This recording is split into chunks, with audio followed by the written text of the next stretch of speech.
अलम्बुशा का अनुमान सही था। कुछ समय बाद दधीची ने आंखें खोली और उठकर सरस्वती नदी की ओर चल पड़े। अलम्बुशा को इसी क्षण की प्रतीक्षा थी।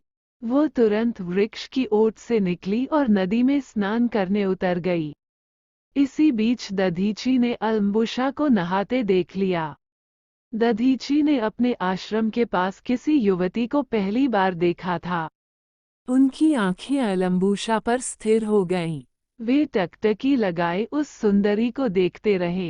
अलम्बुशा का कोमल तन वसंत ऋतु में पल्लवित होती पुष्पलताओं की भांति लहरा रहा था। दधीची ने बहुत प्रयास किया कि वो उस युवती से अपना ध्यान हटा ले, किंतु उन्हें किसी भी तरह सफलता नहीं मिली। इस बीच अलम्बुशा भी जान गई कि उसके आकर्षण पाश में दधीची बुरी तरह फंस चुके थे।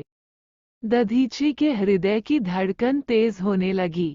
अलम्बुशा के यौवन और उसकी आकर्षक आंखों ने दधीची का मन पूरी तरह मोह लिया था। वर्षों से ध्यानस्थ दधीची के वृद्ध तन और अनासक्त मन में सहसा काम भरी वासंती बयार चलने लगी। उनके लिए स्वयं को संभालना कठिन हो गया। वो अलम्बुशा को जितना अधिक देखते, उनके भीतर दमित काम की चिंगारी उतनी ही जोर से भड़कने लगती।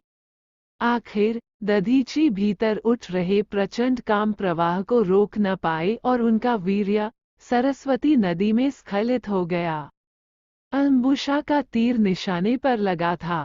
साधना के पथ पर वीर्य स्खलन को ओज और तप का ह्रास माना जाता है।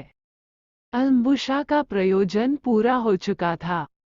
सरस्वती नदी में दधीची का वीर्य गिरने से सरस्वती को गर्भ ठहर गया। समय आने पर उसने पुत्र को जन्म दिया। सरस्वती पुत्र होने के कारण उस बालक का नाम पड़ा सारस्वत। अलम्बुशा बालक को लेकर उसके पिता महर्षि दधीची के पास गई। दधीची ने सारस्वत को आशीर्वाद दिया और कहा, कुछ समय बाद 12 वर्ष का भयानक अकाल पड़ेगा तथा प्रदेश में अन्न और जल की भारी कमी हो जाएगी। इस विषम परिस्थिति के चलते समस्त ब्राह्मण प्रदेश छोड़कर अन्य स्थानों पर रहने चले जाएंगे। दैवी सहयोग तथा अनाभ्यास के कारण ब्राह्मण वेद मंत्र आदि भी भूल जाएंगे। उस समय ये बालक सारस्वत धार्मिक ग्रंथों के अध्ययन की परंपरा को फिर से स्थापित करेगा। इस तरह धर्म और संस्कृति की पुनर्स्थापना में इसका बड़ा योगदान होगा।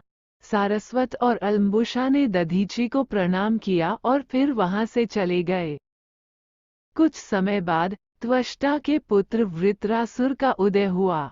उसने तीनों लोकों को अपने आतंक से त्रस्त कर दिया। देवता अनेक प्रयास करके भी उस भयानक असुर को मार नहीं पाए। तब ब्रह्मा ने देवराज इंद्र को बताया कि केवल महर्षि दधीची की अस्थियों से निर्मित वज्र से ही वृत्रासुर का वध संभव है। इंद्र के अनुरोध पर महर्षि दधीची ने विश्व कल्याण के लिए देह त्याग कर दिया और अपनी अस्थियां वज्र निर्माण हेतु दान कर दी। उनकी अस्थियों से देव शिल्पी विश्वकर्मा ने एक शक्तिशाली और अद्वितीय वज्र तैयार किया और फिर इंद्र ने युद्ध में उस वज्र से वृत्रासुर का संहार कर दिया। वृत्रासुर के वध के बाद संसार में धर्म की स्थापना तो हो गई, परंतु तभी दधीची की भविष्यवाणी भी सत्य हुई। प्रदेश में भीषण अकाल पड़ा। अन्न और जल की कमी से जीव जंतु मारे गए और ब्राह्मण समेत बड़ी संख्या में लोगों ने पलायन आरंभ कर दिया। वेदाध्ययन की परंपरा मानो लुप्त हो गई। 12 वर्ष के पश्चात दुर्भिक्ष समाप्त हुआ और वर्षा हुई तो पलायन कर चुके लोग फिर वापस लौटने लगे, परंतु वे सब भूल चुके थे। उस समय दधीची नंदन सारस्वत ने ग्रंथों के अध्ययन और मंत्रों की परंपरा को पुनर्स्थापित किया और अपने योगबल से ब्राह्मणों की स्मृति को फिर से सजीव किया। इस तरह अलम्बुशा के कारण सारस्वत का जन्म हुआ, जिसने आगे चलकर ब्राह्मणों का उद्धार किया। एक अन्य कथा के अनुसार कालांतर में इंद्र के शाप के चलते अम्बुशा ने पृथ्वी पर जन्म लिया और तिलोत्तमा नाम की एक अप्सरा के शाप के कारण अम्बुशा को पति से वियोग का दुख सहना पड़ा। उस कथा से पहले आपको बताते हैं कि अप्सरा तिलोत्तमा कैसे उत्पन्न हुई। असुर राज हिरण्यकशिपु के वंश में निकुंभ नाम का एक असुर हुआ। उसके 2 पुत्र थे, सुंद और उपसुंद। दोनों बहुत वीर थे, लेकिन साथ ही वे बड़े दुष्ट भी थे। वे सदा साथ रहते थे, यहाँ तक कि उनकी पसंद नापसंद भी एक सी थी।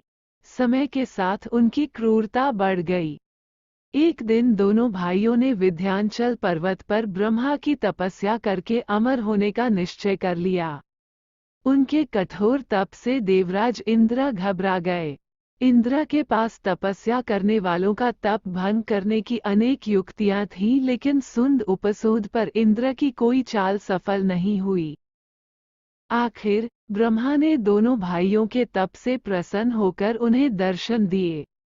दोनों ने एक स्वर में ब्रह्मा से अमरता का वरदान मांगा, परंतु जैसा अपेक्षित था, ब्रह्मा ने अमरतत्व की मांग अस्वीकार कर दी और उनसे कुछ और मांगने को कहा।